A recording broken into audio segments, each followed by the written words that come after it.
দর্শক, খুবই ইন্টারেস্টিং একটি বক্তব্য বিএনপির স্থায়ী কমিটির সদস্য মির্জা আব্বাসের।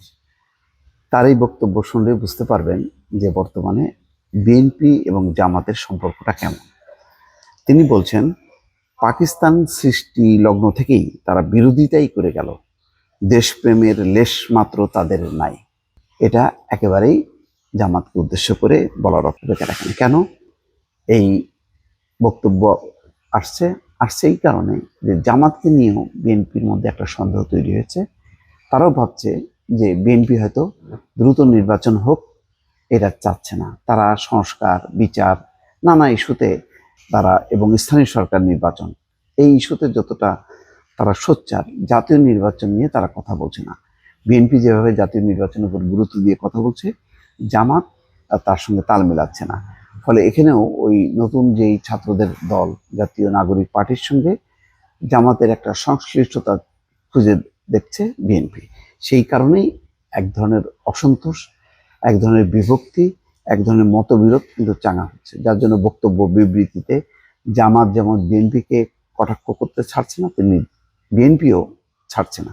সেই বক্তব্যগুলো নেতাদের মধ্যে আসছে। সংস্কার ছাড়া নির্বাচন করা যাবে না বলে জামাত ইসলামী শীর্ষ নেতারা যে কথা বলে আসছেন, তার কড়া সমালোচনা করেছেন বিএনপির স্থায়ী কমিটির সদস্য মির্জা আব্বাস।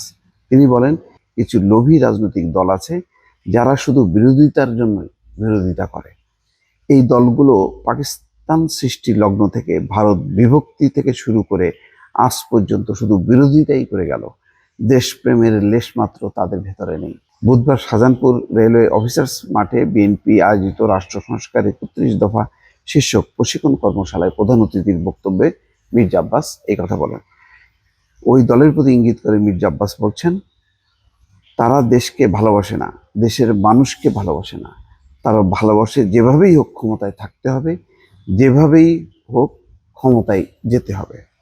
মির্জা আব্বাস বলেন, আমাদের তো আপত্তির কিছু নেই, দেশের লোক যদি ভোট দিয়ে আপনাদের ক্ষমতায় নেয়, আপত্তির কি আছে? ভোটে আসেন।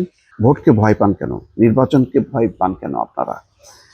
এইটা না হলে নির্বাচন করা যাবে না, ওইটা না হলে নির্বাচন করা যাবে না। আরে ভাই, 17 বছর বহু নেতার ফাঁসি হয়েছে, 17 বছর বহু নেতা কর্মী গুম হয়েছে, বহু নেতা কর্মী খুন হয়েছে। এই 17 বছরে এই মঞ্চে যারা আছেন, মা বোন সহ কম বেশি বহু লোক জেল কেটেছেন। এটা কি খামোখা করেছি আমরা? মির্জা আব্বাস আরো বলছেন যে, আমরা বুকের তাজা রক্ত রাজপথে ঢেলে দিয়েছি গণতন্ত্রের জন্য, কথা বলার জন্য, ভোটের অধিকারের জন্য। আজকে ভোটের সময় যখন এলো, তখন বলেন এইটা না করলে ভোট হবে না, ওইটা না করলে ভোট হবে না। কেন রে ভাই?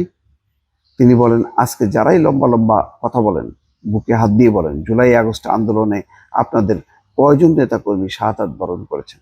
বিএনপির 422 জন নেতাকর্মী শহীদ হয়েছেন 1 মাসে, আপনাদের কয়জন হয়েছে? কোনো দলের নাম উল্লেখ না করে বিএনপির এই নেতা বলছেন যে, আওয়ামী লীগ তো দেশটাকে বাপের তালুক বানিয়েছিল, যে কারণে তারা যা খুশি তাই বলেছিল। আপনারাও কি তাই ভাবেন? এটা ছাত্রদের উদ্দেশ্যে বোঝা যাচ্ছে। তিনি বলছেন, যে কারণে যারা যা খুশি তাই বলেছিল, আপনারাও কি তাই ভাবেন? এই বাংলাদেশ কারো তালুকদারি নয়। সুতরাং কথাবার্তা বলার সময় হিসাব করে বলবেন, যাতে আমাদেরও বেহিসেবি কথা বলতে না হয়।